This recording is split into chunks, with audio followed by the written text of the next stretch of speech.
अब हम बात करेंगे लाइनेक्स की कमांड्स के बारे में।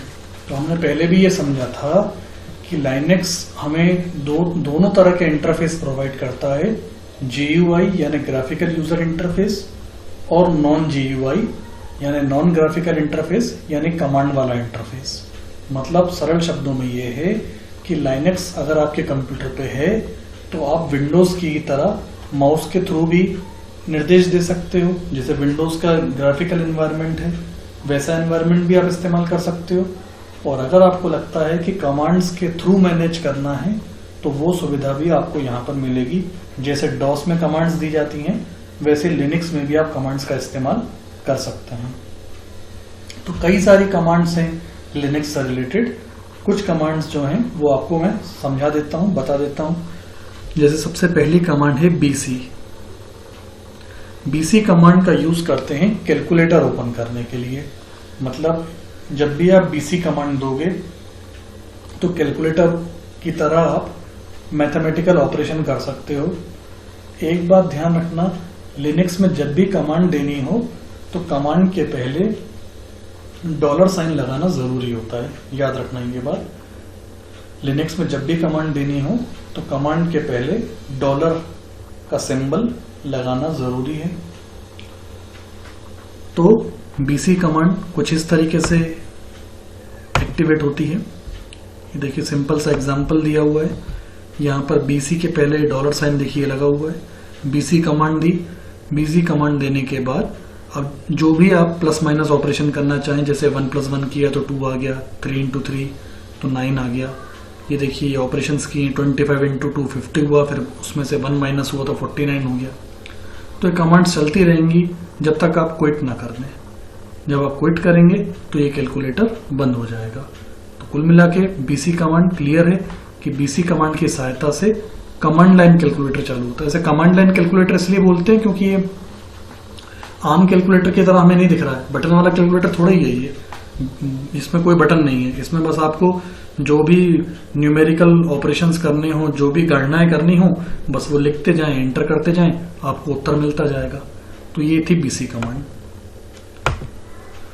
BC कमांड के बाद अगली कमांड है कैल। नाम से समझ में आ रहा है कैलेंडर। तो ये चीज यहां बताइए कि कैल कमांड की सहायता से आप कैलेंडर ओपन कर सकते हो। बाय डिफॉल्ट जो कैलेंडर ओपन होगा वो आज की डेट का, अभी के महीने का, अभी के साल का ओपन होगा। याद रखिएगा, कमांड लगाने से पहले डॉलर लगाना जरूरी है, ये ध्यान रखना ही है। दूसरी बात, जब आप कैल कमांड लगाओगे तो आज की डेट का, बाय डिफॉल्ट आज की डेट का, अभी जो महीना चल रहा है उसका और अभी का जो ईयर है उसका, वो कैलेंडर आपके सामने, उस महीने का कैलेंडर आपके सामने दिखने लगेगा। तो ये वर्किंग है कैल कमांड की।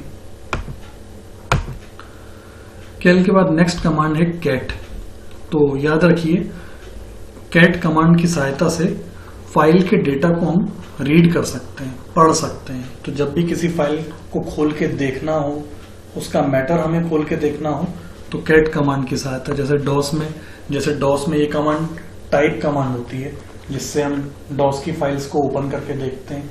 ठीक वैसे ही लिनक्स में अगर आपको कोई फाइल के कंटेंट्स को पढ़ना हो, फाइल के डेटा को रीड करना हो, तो उस परिस्थिति में आप कैट कमांड का इस्तेमाल कर सकते हैं।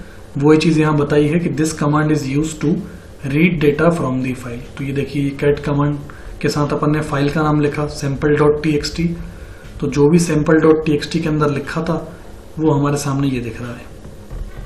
तो ये कैट कमांड है फाइल के डेटा को रीड करने के लिए। अगली कमांड है cd कमांड। तो cd, ये तो डॉस में भी कमांड थी ये वाली, किसी डायरेक्टरी के अंदर जाने के लिए। आपको याद होगा डॉस में डायरेक्टरी बनाने की कमांड होती थी md, मेक डायरेक्टरी। और डायरेक्टरी बनाने के बाद यदि उसके अंदर जाना हो तो अंदर जाने की कमांड होती थी cd। ठीक उसी तरह से लिनक्स में भी यदि किसी डायरेक्टरी के अंदर जाना हो तो cd का इस्तेमाल किया जाएगा। यही बात यहाँ पे बताई हुई है कि this command is used to get inside into any directory. यानी इस कमांड की सहायता से आप किसी भी डायरेक्टरी के अंदर जा सकते हैं। उदाहरण के लिए देखिए, नीचे एक डॉक्यूमेंट्स नाम की डायरेक्टरी है, तो उसके अंदर जाना है। तो अंदर जाने के लिए हमने कमांड में दिया cd डॉक्यूमेंट्स। तो cd डॉक्यूमेंट जैसे ही हम बोले तो हम डॉक्यूमेंट्स डायरेक्टरी के अंदर आ गए। अब हम डॉक्यूमेंट्स डायरेक्टरी के अंदर हैं, ये जानने के लिए एक कमांड बताई हुई है यहाँ पे pwd। pwd हम आगे चल के पढ़ेंगे। pwd का फुल फॉर्म होता है प्रेजेंट वर्किंग डायरेक्टरी। एक बार फिर pwd हालांकि हमें आगे चल के पढ़नी है, इसका फुल फॉर्म होता है प्रेजेंट वर्किंग डायरेक्टरी। प्रेजेंट मतलब वर्तमान, वर्किंग मतलब जिसमें कार्य कर रहे हो, जिसमें काम कर रहे हो, जिसमें हम हों डायरेक्टरी, यानी वर्तमान में जिसमें हम काम कर रहे हो या वर्तमान में हम जिस डायरेक्टरी में हो वो बताओ। तो जैसे ही हम cd डॉक्यूमेंट्स बोले, cd डॉक्यूमेंट्स जैसे हमने कमांड दी, तो ये cd डॉक्यूमेंट्स हमने जैसे कमांड दी तो हम डॉक्यूमेंट्स के अंदर चले गए, इस डायरेक्टरी के अंदर चले गए। लेकिन हम कैसे मान लें, क्या प्रूफ है कि हम उसके अंदर चले गए? तो हमने कमांड दी pwd। तो जैसे ही हमने pwd कमांड दी, जैसे ही हमने यहाँ पर pwd कमांड दी, नीचे आप देखिए यहाँ पे ये डॉक्यूमेंट्स लिखा हुआ आ रहा है। इसका मतलब सिस्टम बता रहा है कि आप वर्तमान में डॉक्यूमेंट्स डायरेक्टरी के अंदर हो। तो कुछ इस तरह से cd कमांड का इस्तेमाल करके हम डायरेक्टरी के अंदर जा सकते हैं। अगली कमांड है क्लियर। क्लियर नाम से समझ में आ रहा है, क्लियर कमांड लिखेंगे तो स्क्रीन साफ हो जाएगी। यही बात यहाँ बताई हुई है कि as the name states this command is used to clear the terminal screen. इस कमांड की सहायता से अपन टर्मिनल मतलब जो हमारा मॉनिटर है उसकी स्क्रीन को हम क्लियर कर सकते हैं। अब इस कमांड को चला के तो दिखा ही नहीं सकते, क्योंकि क्लियर चलाएंगे तो कुछ दिखेगा ही नहीं। जब हम क्लियर कमांड देंगे लाइनेक्स पे तो सब कुछ क्लियर हो जाएगा, कुछ दिखेगा ही नहीं। तो ये चीजें हमें दिखा नहीं सकता आपको। तो इसके बाद अगली कमांड है cmp। नाम से ही आप समझ जाइए, कंपैरिजन माने तुलना करना। तो जब भी कभी दो फाइल्स के बीच में तुलना करनी हो मतलब किसमें कितना साइज है, कितने बाइट्स हैं, डाटा के आधार पे तुलना करनी हो, किसमें कितना डाटा है, किस फाइल में कितना कंटेंट है, उसके अंदर मटेरियल कितना लिखा हुआ है। तो इस तरह की कभी अगर आप तुलना करनी हो तो तुलना करने के लिए हम cmp कमांड का इस्तेमाल कर सकते हैं। तो यही बात यहाँ बताई हुई है कि cmp command in Linux is used to compare the two file byte by byte. जैसे उदाहरण के लिए नीचे देखिए, अभी थोड़ी देर पहले मैंने बताया था कि फाइल खोल के देखने की कमांड कैट होती है, cat कैट, याद रखिएगा। तो एक फाइल बनी हुई है f1 नाम की। पहले हमने कैट लगा के f1 को खोला तो ये उसका मैसेज आ गया कि उसमें क्या लिखा है। फिर हमने कैट लिख के f2 नाम की फाइल को खोला, ये सेकंड फाइल है, तो ये उसके कंटेंट आ गए। तो पहली वाली में hi good morning how are you लिखा है, दूसरी जो f2 फाइल है उसमें लिखा है hi good evening what's going on. अब हमें इन दोनों में तुलना करनी है तो हमने cmp कमांड दी, cmp f1 f2। इससे क्या होगा, इन दोनों फाइलों के बीच में तुलनात्मक अध्ययन होगा, कंपैरेटिव स्टडी होगी इस कमांड से।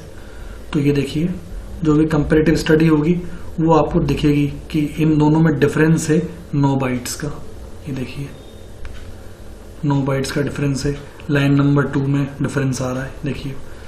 तो पहली लाइन तो देखो दोनों में हाय हाय कॉमन ही है, यहाँ पर भी फर्स्ट लाइन में हाय है, यहाँ भी फर्स्ट लाइन में हाय, तो कॉमन हो गई। तो लाइन 2 ने डिफरेंस बताया कि लाइन 2 में डिफरेंस है, इसमें गुड मॉर्निंग है, इसमें गुड इवनिंग है।